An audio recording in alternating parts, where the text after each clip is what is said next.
very welcome to the Parliament and to this book launch for the book on A Seat at the Table. My name is Negar Partow. I am one of the academics in Massey University, and I'm very grateful that my colleagues and our Pro-Vice Chancellors, Professor Cynthia White, is here today. So I started becoming very interested about this book. So Graham and I, hi Graham, we started thinking about it, and he proposed to write a book in 2015.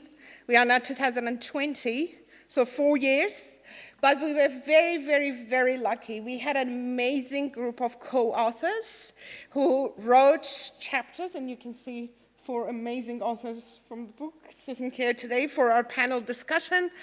And we had quite a lot of collaboration with the Ministry of Foreign Affairs and Trade. So we are very, very grateful for their support. But we are also very greatly supported by the United Nations Association in New Zealand. And I'm very grateful for this opportunity for the book launch as a part of the UN Day, but also with New Zealand Institute of International Affairs. So I'm very grateful for all the support that we have been getting. So the idea was that UN, to us, as a premier global organization, and 1/4 of its member states are smaller states. So for us, it was therefore important that we wanted to know whether these smaller states can have any influence in the decision-making. Can they be a part of, how can they be a part of the United Nations Security Council? And whether their participation would have some kind of impact in international relations and international security.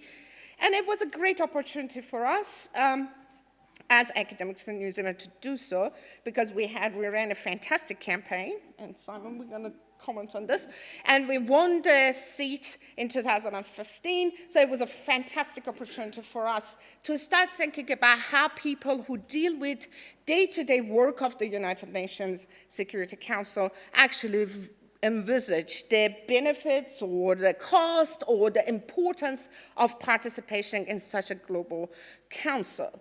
But we also wanted to know what was the problem, whether the council, how the council functioned, and if you are like me and Graham and not involved in that inner circle of diplomacy, you wouldn't actually know how this everyday functions. So we read a lot about this on the papers, but we really didn't know how it works.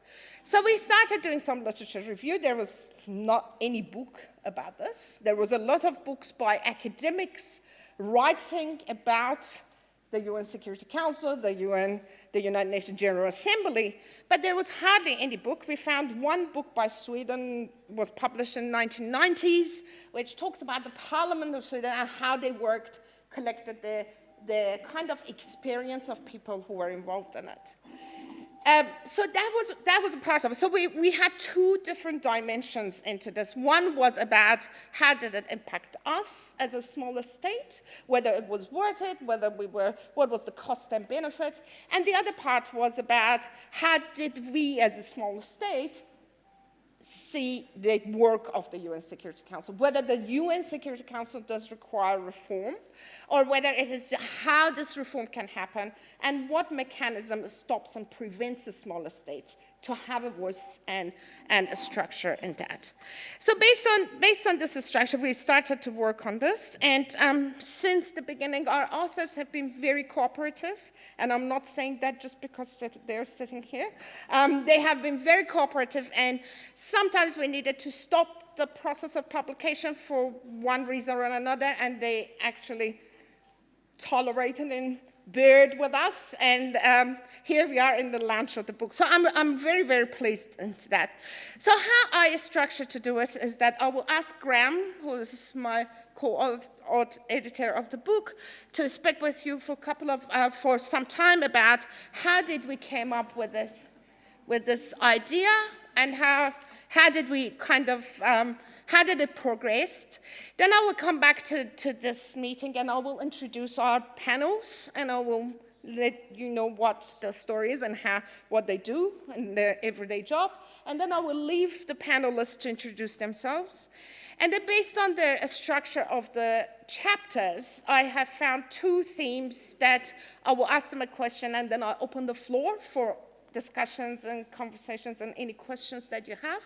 And then hopefully after that, I will leave the floor to Joy, and then you can run for the U&D. So without further ado, can I invite Graham? Hello. Can I invite you to speak on the book a little bit? Welcome. Thank you, Negar. Kia ora, everyone. It's lovely to be with you all via Zoom. I will speak very briefly because I'm coming over the internet rather than being in the hall with you. I want to suggest that this book is a bit like a piece of a jigsaw puzzle. Are there any people in the room who do jigsaw puzzles? If you pick up one piece from the floor, you can immediately determine whether it's from a good quality puzzle. You can look at the quality of the board, you can look at the complexity of the contours and the quality of the tabs, and you look at the vibrancy of the colors, and you make a decision whether you want to rejoin this piece with the rest of the puzzle or whether you throw it in the trash. There's a big difference between those two for those of you who do jigsaw puzzles. And so I want to suggest that this book is a valuable piece of an important puzzle.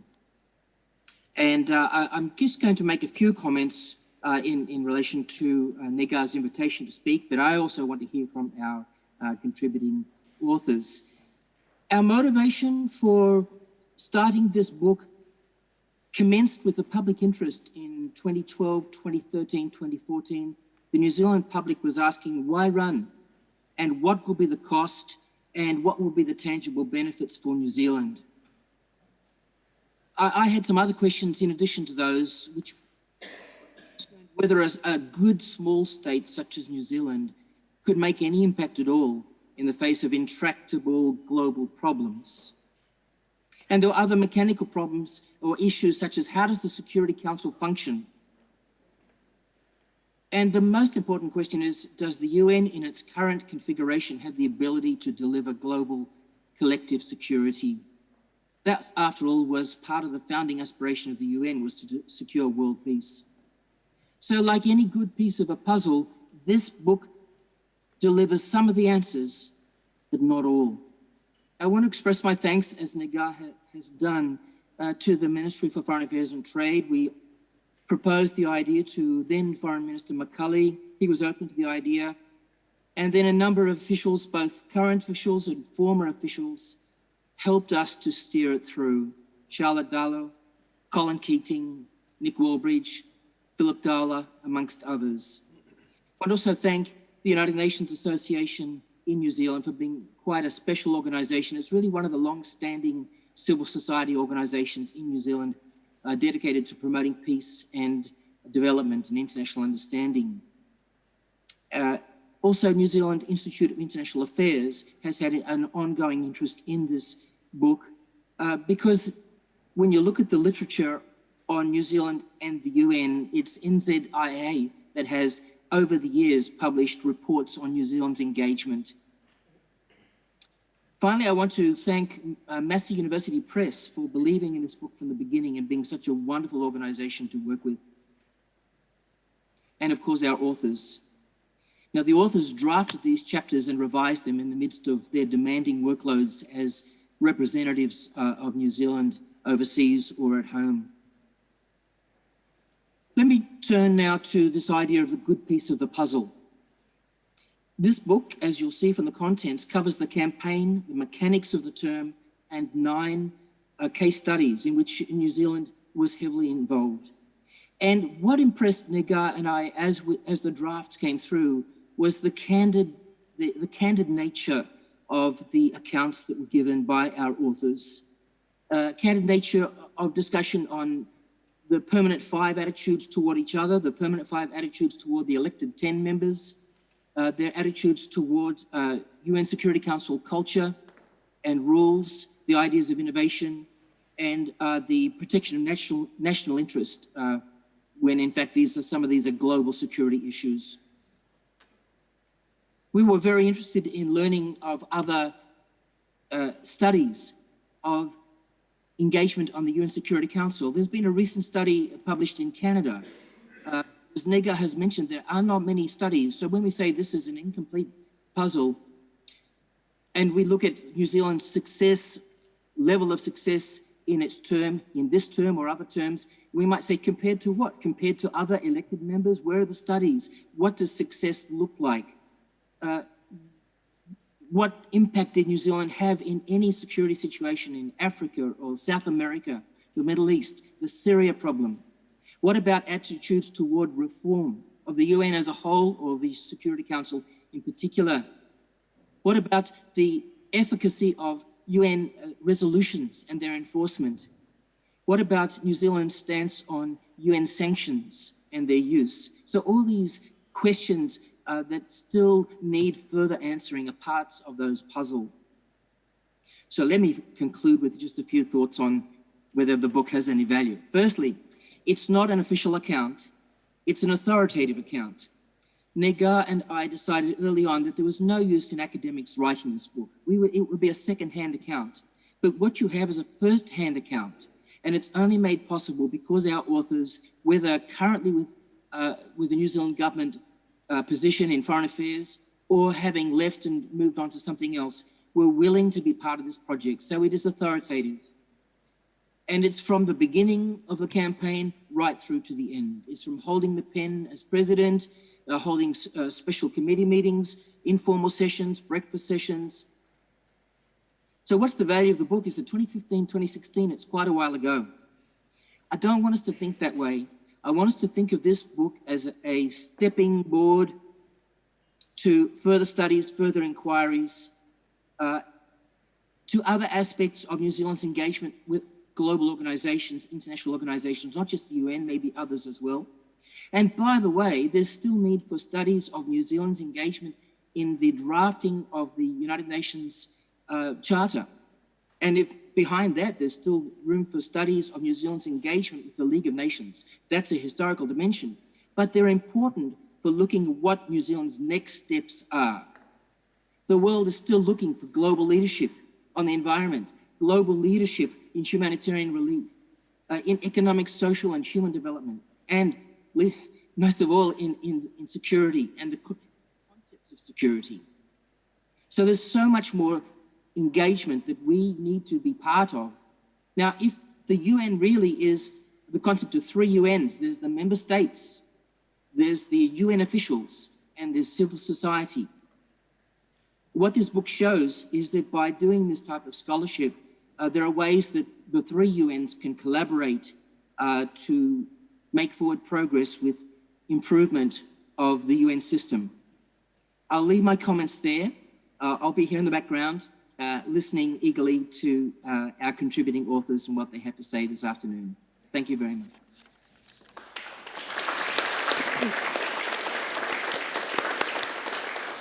Thank you, Graham. Thank you very much. So in this part, I will introduce our panelists.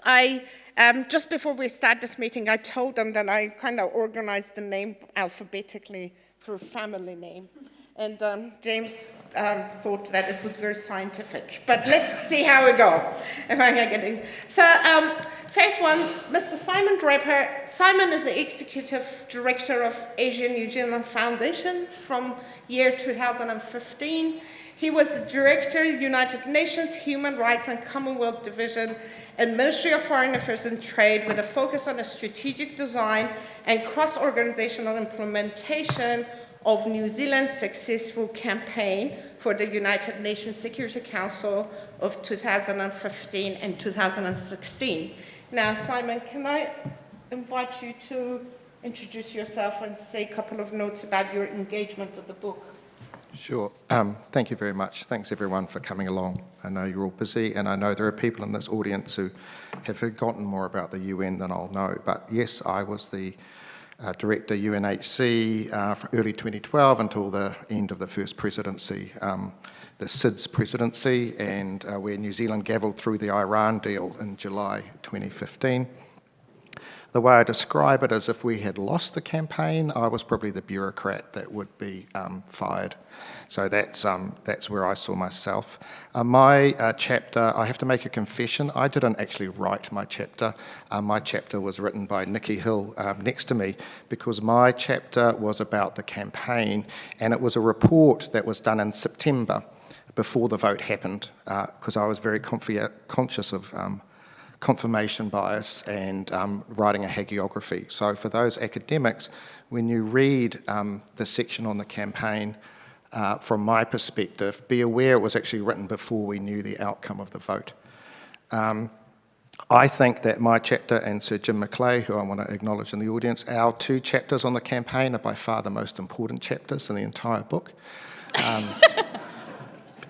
Because unless you win the campaign, everything else is moot. All the reforms, everything else you do doesn't have any impact. So unless you actually win the campaign, there's nothing else. I think we need to learn the lessons from the campaign. New Zealand hasn't won a campaign since 2015 on the multilateral stage, as far as I'm aware. So I think there are lessons to be learned from that particular campaign. What I hope to get out of it, I've been interviewed by the Swedish Parliament 3 weeks ago. They were investigating their time in the council. I've been flown to Ottawa and to The Hague and Stockholm twice to talk about our campaign, but no one's ever really asked me in New Zealand until Negar and Graham asked me.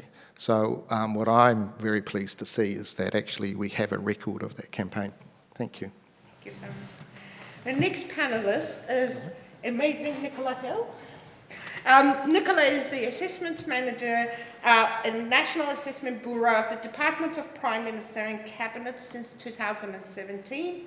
She was a special advisor to the New Zealand UN Secretary General campaign in 2016 and New Zealand's United Nations Security Council political coordinator in New York. So I will leave the floor to you. Welcome. Thank you, Negar, and kia ora koutou. The reason I'm here is well articulated by Negar, and I'm privileged to be joined by my ambassador, Ambassador Sir Jim McClay, in the audience, because that is who I reported to during my time as the New Zealand political coordinator. But my time in the UN actually stretches back to 2003, and I spent most of my formative years in the lively anarchy and diversity of the UN General Assembly, where I was Vice President of the Third Committee on Human Rights, working very closely with Necholas Walbridge, the now Dutch ambassador to New Zealand, and we both had our 2 babies, one each, together during those busy times, very good advocates for women's rights. And also to work during that time as an assistant to Don Mackay when we concluded the Convention on the Rights of Persons with Disabilities. And for me, that remains the highlight of my career. That probably says something a little bit about my time as a political coordinator to the UN Security Council. And that really became a focus of the purpose I gave to writing my chapter, was to make sense of and to reflect on what that experience meant for me, and also about how I saw the world. It is a very personal story, and I thought that for me, I am a bit of a multilateralist at heart, and I love the diplomatic tradecraft of the UN, so I do try to tell that personal story, which I hope is interesting to people that don't get that opportunity, incredible privilege to work in the UN, but also to sort of try and think deeper about what it means for New Zealand as a small state. My topic was the small topic of the veto. And so my spoiler is, if you want to sort of get the fly on the wall information about the interior design of the UN Security Council chamber, consultations room, or what it was like to be one of the only woman political coordinator out of 15, I'd say read the book. But I did think it might, just to sort of set the scene for further comments, I would just summarise a little bit what the takeaway of that experience was for me. And that really was that I would see that with the return of great power competition and the rise of states seeking to challenge the liberal post-war order, the Council will probably become further marginalised or even paralysed as it was during the Cold War. Arguably, the Council is already in a kind of paralysis where its activity is an anxious displacement for action. The veto power will probably be used more often as a symbol or a symptom of global dysfunction and a world where might more often is right. And just as problematic will be security developments that do not make it onto the agenda and the capture of council members of the council by powerful countries and not necessarily permanent members. The silencing of the weak was already unfolding during New Zealand's time on the body. We saw that China's militarisation of the South China Sea, Saudi Arabia's intervention in Yemen, Boko Haram's West African offensive, and the Rohingya crisis unfold. And all of these situations unfolded while we were negotiating a resolution on a genocide in Srebrenica 20 years previously. So my conclusion on this was that the choices that were being made reflected power politics, not necessarily the veto power. Thank you. Thank you. Thank you. Now, our next panel speaker is Dr. James Kember. Dr. James Kember is chair of the New Zealand Institute of International Affairs Research and Publication Committee. He is retiring from the New Zealand Foreign Service in 2017 after a term as New Zealand ambassador to France and OECD.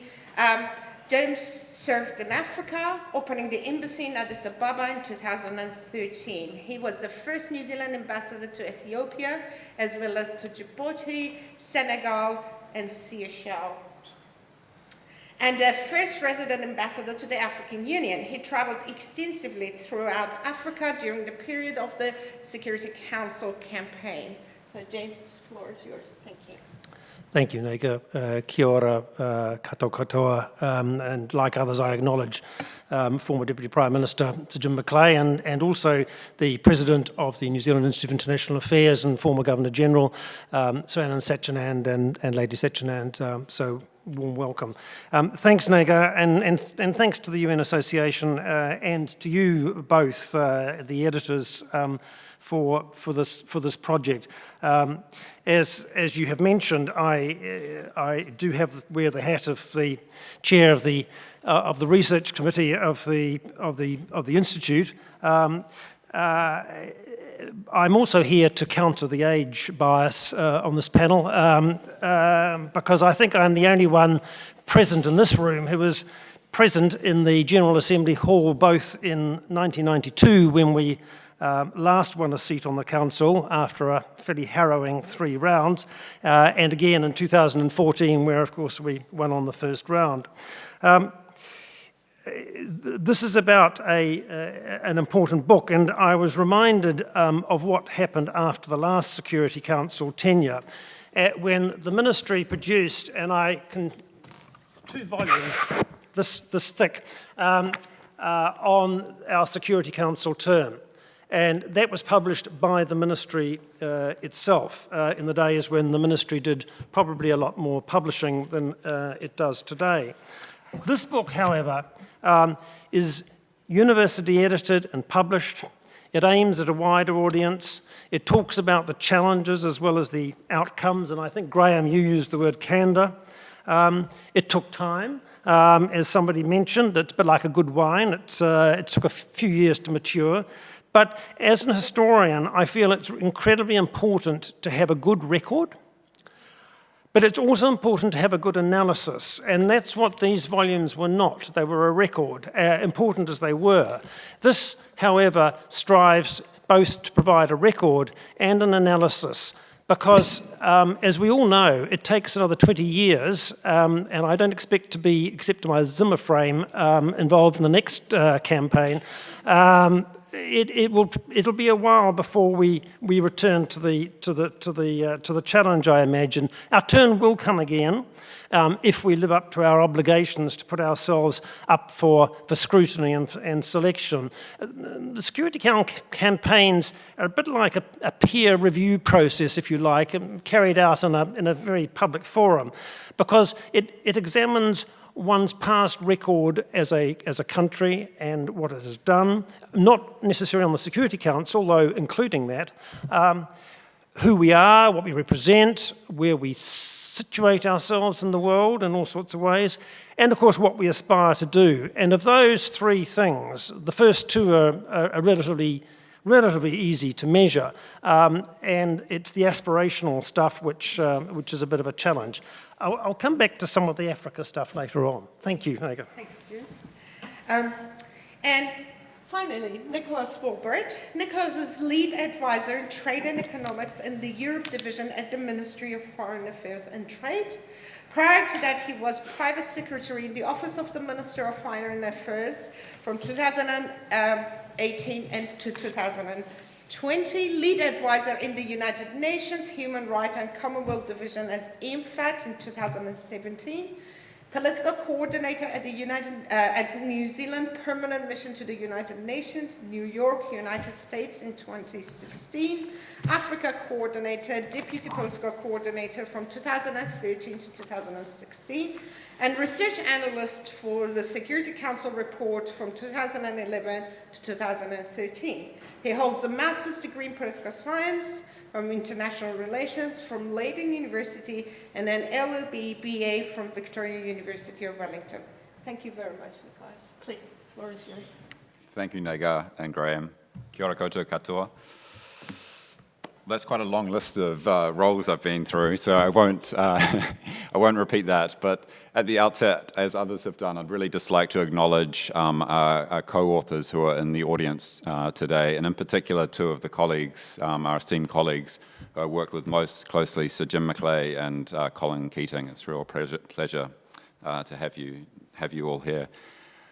I think the one point that I would pick up about my role in our Security Council campaign and our Security Council term was that I had a very heavy Africa-focused role, both during the campaign in 2013 and 2014, where I had the privilege to work very closely with Dr. Kember and Simon, and that interest in African affairs continued during the 2 years that we were on the Security Council itself, which was a great privilege. And then when I succeeded Nikki in 2016 in the political coordinator role, it was still something that was very dear to me and continues to be to this day.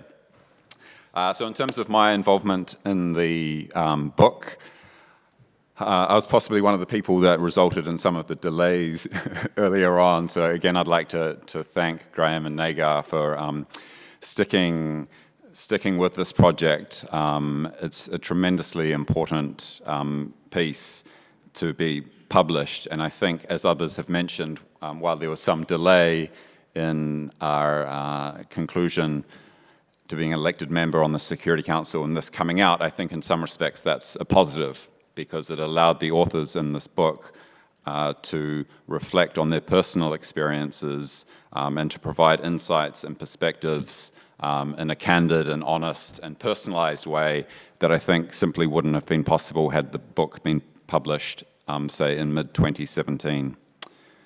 So hopefully this is going to be a useful resource going forward. As others have said, it's not an official account, it's an authoritative account. Hopefully that makes it much more interesting. I've read some of the official accounts that elected members have published after their terms, and it can be pretty turgid stuff.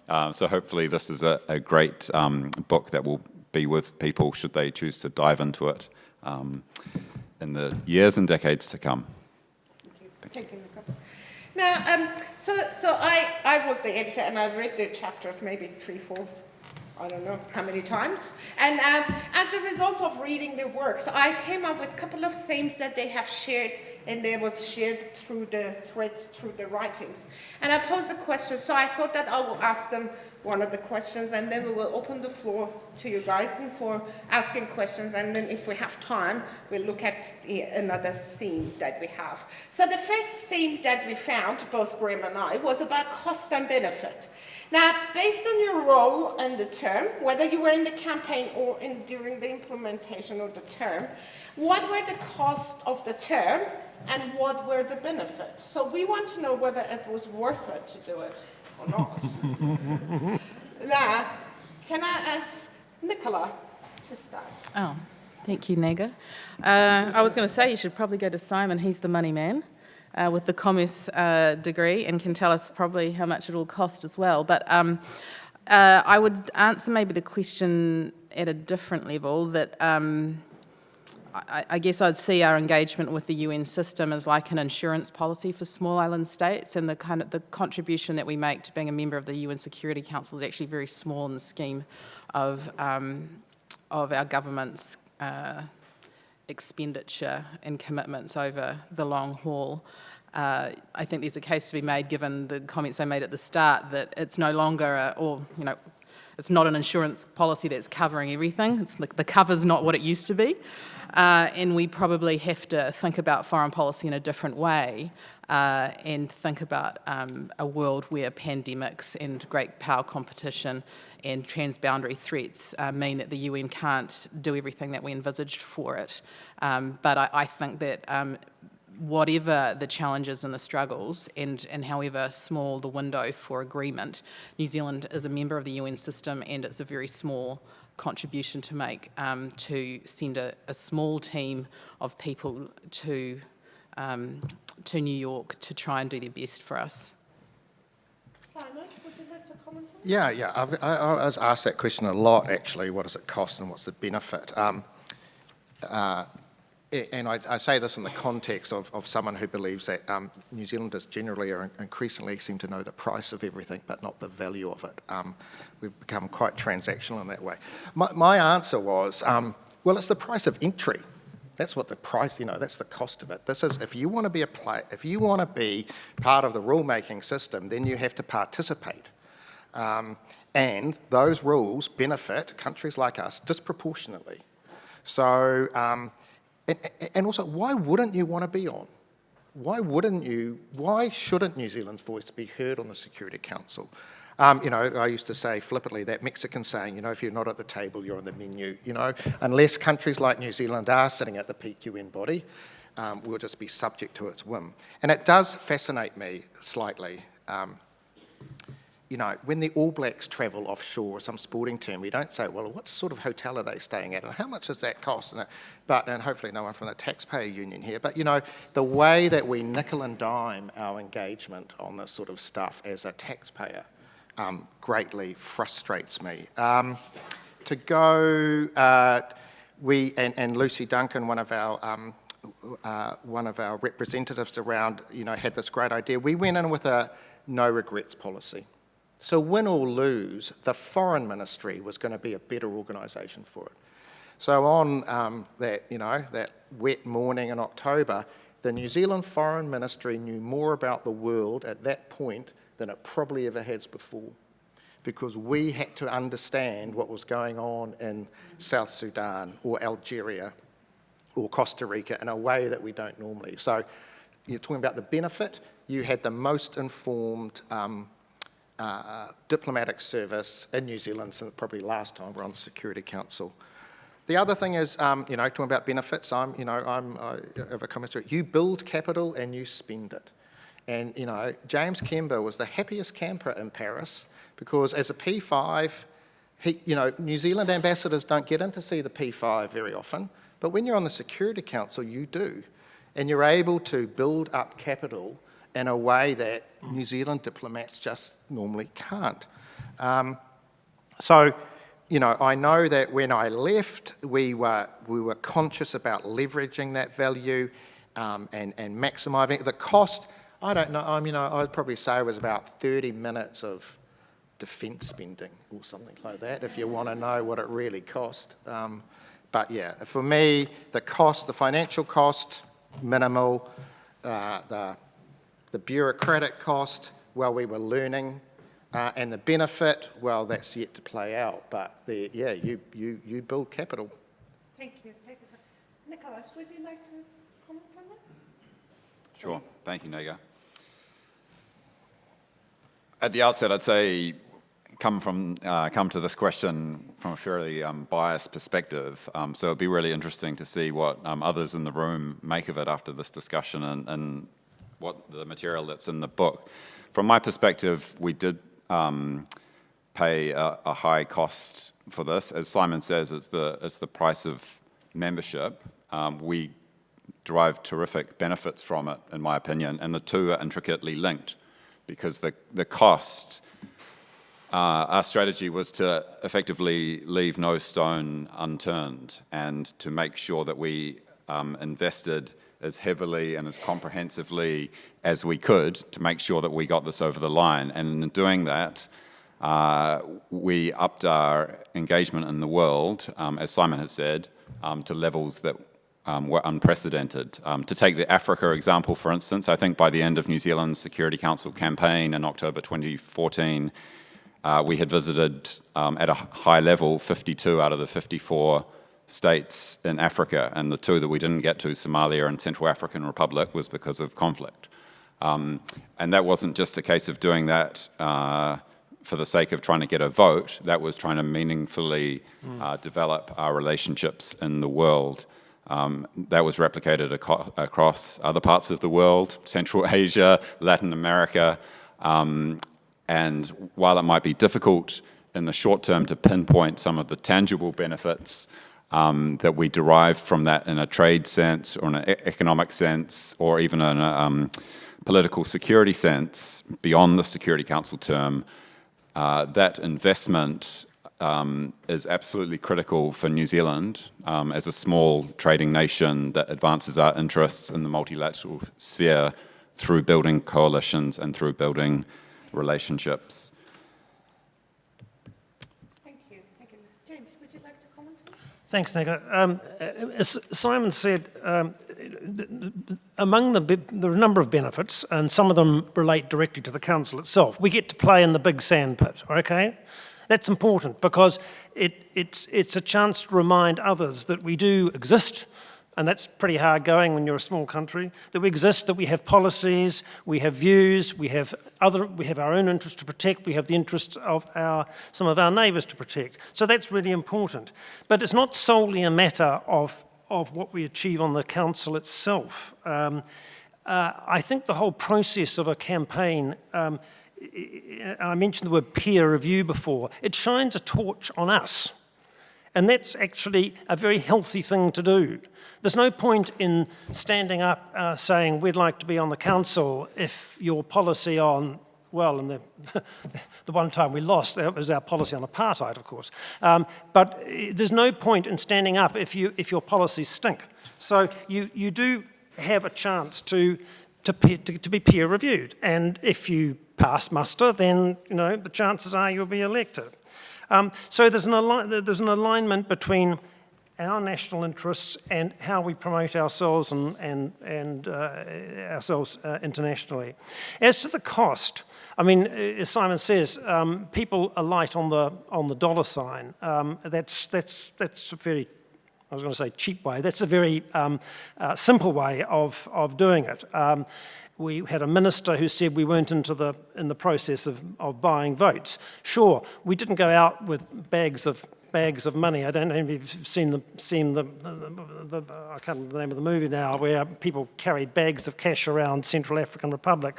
But we weren't doing that, but we did have to demonstrate our engagement and our interest in the issues faced by others, and that requires a certain input of funding and a bit of time. Nicholas talked about Africa. We were forced, and I was there with our minister when I obliged him to write into his speech just what our position was on African aspirations for permanent membership, for African membership, African permanent seats on the Security Council. And there were times when we were pushed, not so much into an uncomfortable place, but towards articulating positions when perhaps in the normal course of events, we didn't have a considered view. So there's a healthy aspect to this as well. So I suppose what I'm saying, Negar, is that it's not just something that should be measured simply in terms of dollar signs, because there are all sorts of other benefits and all sorts of other costs that surround this process. Thank you. Can I open the floor for any questions and see whether we have an... Yes, please. Yemen, some years ago, at the time of the Second Gulf War, was on the Security Council, and they voted against that invasion. And I got the impression, I don't know, I'm ignorant on this, but I got the impression that it's a great thing to do to be standing up against the United States and voting against what they thought were their interests. And I wondered whether Yemen might have got hurt by taking that courageous stand. Is there some risks about being on the Security Council and upsetting some of the big five? Yeah, I think it's one of the great advantages. No, sorry, I'm being flippant. Yeah, you're right. I mean, you're putting yourself in a position where New Zealand has to decide where does it stand on some of these things. And I personally am of the view that's not a bad thing, maybe an uncomfortable thing, but every now and then you have to make these judgments, I suppose. And I think it would be a terrible day that New Zealand says, well, we don't want to go on the Human Rights Council or the WTO or the OECD or the UN Security Council because we may be asked hard questions. I think that, you know, I don't think that's a sort of foreign service that I'd be that interested in. Perhaps I'd just also comment that we do have an ambassador in the room that's been in exactly that position and had to deliver our statement in terms of New Zealand's opposition to the US intervention in Iraq.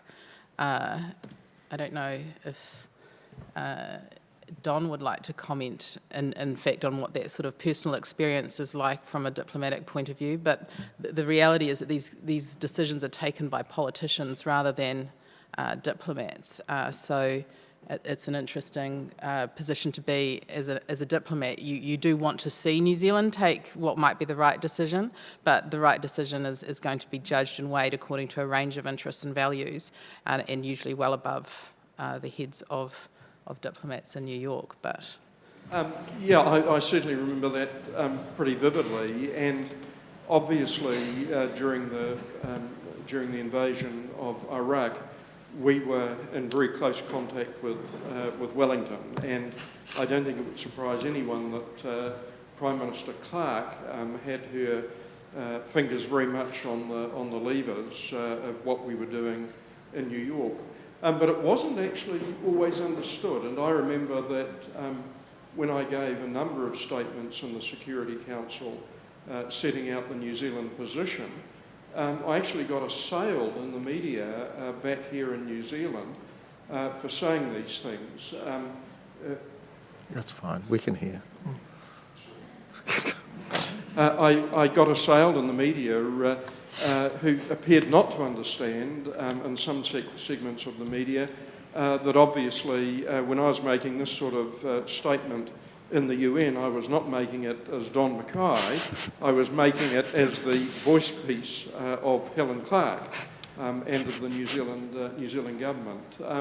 But, you know, ultimately that's what one does, and I think one of the things that I found very reassuring during that period, and it was an extraordinarily intense period, was that at no stage was I ever instructed to say anything in the Security Council that I thought was suspect or not right. And there are a lot of my colleagues, I know, other ambassadors in New York who did not have the luxury of that situation. And I think this sort of goes to the heart of the fact that I think New Zealand's foreign policy in the UN and elsewhere generally goes the right way, and it's in that sense it's a much easier role articulating that and representing it in a place like the United Nations than some other countries' representatives have the luxury of doing. Can I just quickly note too that because of the position that was taken there, we got, I think, a lot of wind in our sails for the campaign. Another project, Simon was the impresario of the UN Security Council campaign, and so creative and dynamic in terms of his methods. And this often involved all of us being tasked on unusual, special, different projects. And I had one which was to come up with the top 10 reasons to vote for New Zealand, and it involved going really into research on why people would vote for us. And that was not a treaty, such as we had achieved in some circumstances, but a position that was a defining position that meant so much to countries around the world. Yeah, thank you. Colin knows much more about this than I do, but taking on the permanent members of the Security Council is something one doesn't do without a bit of thought. But we did it in April 1994, didn't we? And by the time of this last term, I was ambassador in Paris, and for the most part, it was a very productive process. It complemented what was going on in New York. But we were always the demandeurs. I think Simon mentioned earlier. I mean, we had to learn a lot about, brief ourselves a lot on what was happening in various parts of Africa, and we're better to go than the Africa Department of the Foreign Ministry. So for the most part, it was us asking them the questions. The one time I got a phone call late at night was when the French wanted to complain about something we were proposing to do on Syria in the Security Council. So we did annoy, and this is to your point about Yemen. So when we irritated them sufficiently, they would let us know not only in New York, but also in the capital, and we all had to faithfully report it back to Wellington. But I like to think that, on balance, it was a very productive and professional working relationship, and a good one at that too. So we can agree to disagree on that particular occasion. It was slightly more difficult in 1994. Thank you. Nicholas, would you like to comment on it? No? Okay. Now we have one more theme, and then I will leave that. And that's our theme is about connectivity. Now, I will not ask them individually to comment on it because we are running out of time, but I would like to offer you the opportunity to ask questions. So all of our authors wrote quite extensively on the role of our bilateral relations with other countries, our diplomatic efforts, and the work that we have done on connectivity and the importance of our success in the campaign and in the election. And I was very fascinated to know that how this, so we had, and I recommend that you kind of read it through. So when Turkey was offering quite a lot of money to different countries in order to get votes, we won it by small Manuka honey, jars of Manuka honey. And I thought that was so Kiwi and so beautiful. I just loved that. And then there was other bits and pieces that we had a barbecue, didn't we? Yeah. Yes? Okay. Had a barbecue. So there's quite a lot of personal connection and personal connectivity issues that comes through as a part of the principle of our, I mean, I don't know whether they notice it themselves when they do it, but this connection becomes like a principle of what we do. It's like at the personal level, at the human level, we need to connect to them. So can I suggest if you have any comments about connectivity, any of you, would you like to comment on it and the role? Yes, please, James. Well, thank you. I think the point to make here is that what one does, how one comports oneself, has to be configured around not just a Security Council term, but an investment for the longer term. And I remember a conversation in the car with our then minister about opening a permanent post in Addis Ababa. And I said, don't do it unless we're prepared to stick it out. And to his credit and to the credit of governments, successive governments, we've done so. Similarly, with the ideas of setting up a program of language training, which played language training for African officials, modelled on the very successful one for Asian diplomats. That was something that we were able to play to our strengths. So again, something that's enduring, it's still going. even with COVID. In fact, they were here longer because of COVID, the last lot of students, than they would normally have been.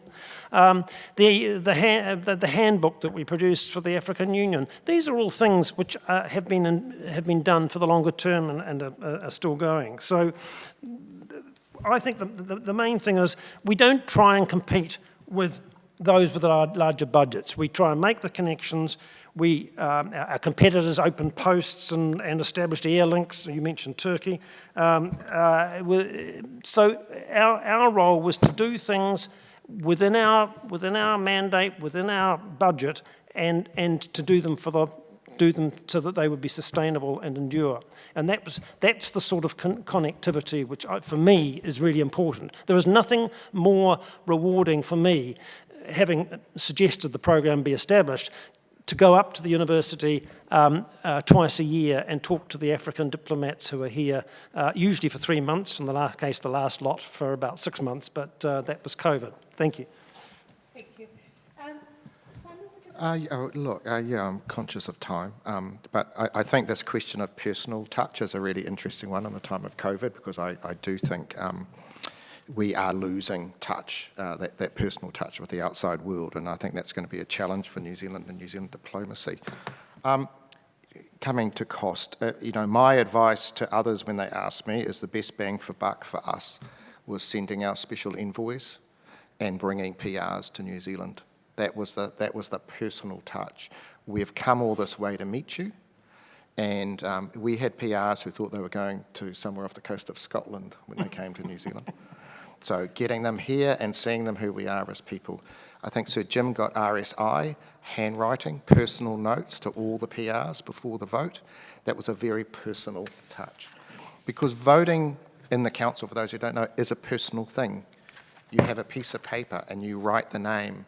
And part of our strategy was we knew that one of those names would be committed to someone else, but we knew that we wanted them to think about Sarah Dennis, Lucy Duncan, Jim Bolger, those people that they had met, Colin, and put New Zealand down there. So it was a very personal thing.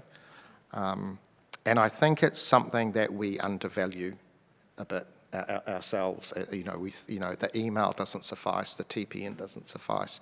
Getting on a plane, and going that way and saying, we're not here to give you anything, we're just here to listen. That was I think the best bang for buck for us. And I think something New Zealand does well. The universal feedback we got that we were too quiet and we were too modest. We didn't really tell, that we don't really tell our story that well out there. Now, it's sort of a double-edged sword, because if you are telling your story, you're not modest. So I'm not quite sure how you split that. But that was, I think, the personal side of it. It's something New Zealand does really well. And we should think hard about how we keep doing it. Nicholas, would you like to comment? Keep doing it is the exact point to pick up there, because I think we did a very comprehensive job during the campaign, both at the special envoy level, which was tremendously important, but also a really strong, committed team, both in New York and in Wellington and in various embassies and high commissions around the world. I think, to Simon's point about, which country do you write on the bit of paper when the day comes? Those personal connections really matter, and I think people could see right across the board that New Zealand was all in. We'd put all our chips on this. We weren't going to walk away from anything. And to go back to one of the themes that we touched on earlier, I think this is one of the great benefits of it, is that when we got to that final point in the vote, we knew that even if we went down to Turkey and Spain, this was a really strong thing for New Zealand's diplomacy, and it was a good thing for our interests, that engagement. And then just finally to the lessons that we can take from this period, I think that point about going absolutely all in is tremendously important when we look at how New Zealand has struggled, including in the COVID age, to make sure that we have our interests defended and that we can get elected to various bodies or hold various positions. And if we really want something, we have to be absolutely committed, and probably in the case of the Security Council campaign, we went above and beyond and far further than we might have needed to in hindsight. But that's how far you have to go as New Zealand to make sure that our interests are heard and defended. Perhaps I'd just say that I keep on thinking about the UN and I have to press the button.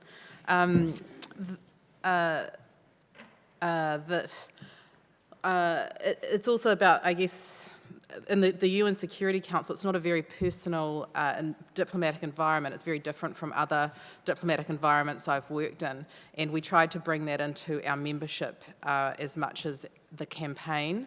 And sometimes that's very simple things, but in the council itself and in perhaps diplomacy more generally, it's really becoming dominated by technology, virtual communication, email, and that shrinks the space for a country like New Zealand to leverage those personal connections.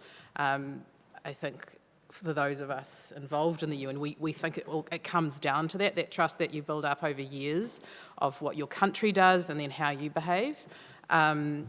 Maybe we can tell the story of Chad, because before, well, we are sequential political coordinators, but we were also a very tight team with Nick and I working in the lead up to the first presidency of the UN Security Council. And I can remember our program of work negotiation with Chad. Nick, come with me here. But the point being that in December the previous year, the Australians had been on the UN Security Council and flicked out an email which had gone to all colleagues in the UN saying, don't they know it's Christmas? In response to Chad's program of work for the month, and this had caused something of a diplomatic incident. And I turned up to the Chadian presidency function and found it unwelcoming. And hadn't really understood what that might be because of, not having a huge amount of bilateral experience dealing with Chad. But then Nick guided us through a very good meeting with setting up a very personal exchange with our Chadian colleagues who are very difficult to pin down, treating them with extreme care and respect and courtesy, and going through the program of work, soliciting their views. These sound like very small things, but I just remember at the end of that meeting, we left a very long silence. And then our colleague Gombo said, "You're not Australia." And it was after that, and this was 5 months into us being on the Security Council, and after that we were fine with Chad. So you don't necessarily need the best parties in the world. A little bit of a good diplomacy goes a long way. So, and I just want to say, James said AU handbook. The AU handbook is the closest thing that's given me a myocardial infarction, and it's one of the great achievements of New Zealand diplomacy. And any of you who hadn't looked at it should. Thank you very much. I'm very aware of the time. I know you are all sitting at the edge of your seat, and we could have this conversation for a very long time. But we had a very short time. I'm sure you're going to enjoy reading their chapters, and. If you have later on any questions, burning questions, you can write to me, autogram, and we'll come back. So thank you very much. Kia ora, everyone. I think it was fantastic to have you on the walk, to all colleagues and friends who supported us during this time. And I really look forward to see you all soon. Thank you very much.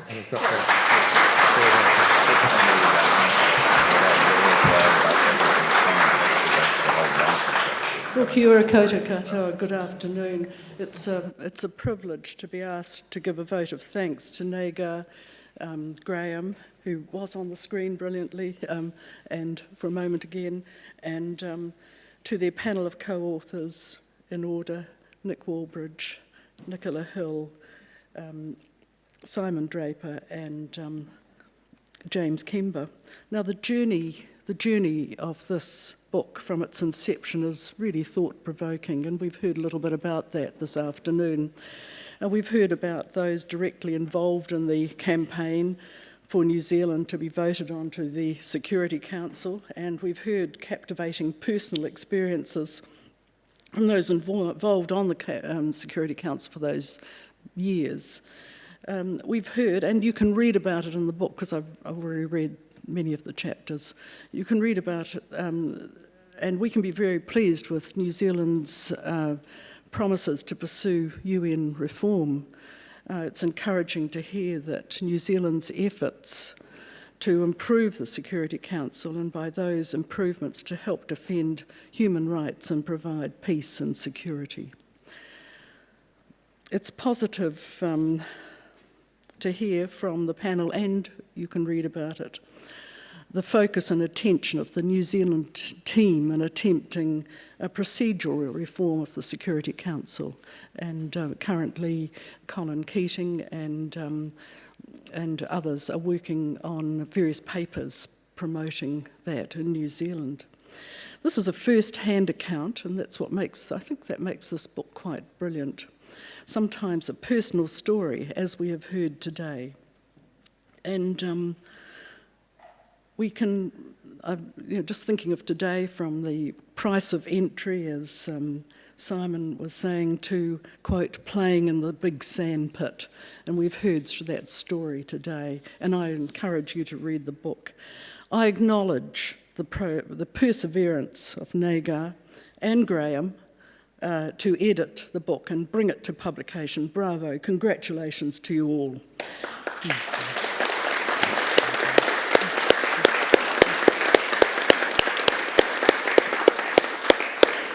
Now, this book is launched, it's on sale in the Grand Hall. This is an essential part of any book collection about New Zealand or about the United Nations. Also, of course, it's a great gift, and so buy 2 or 3 of them. They're for sale out at the end there. Once again, we congratulate you and thank you most sincerely for the information you've given and for this panel discussion this afternoon. Thank you all very much for being here and speaking to us so frankly. Thank you.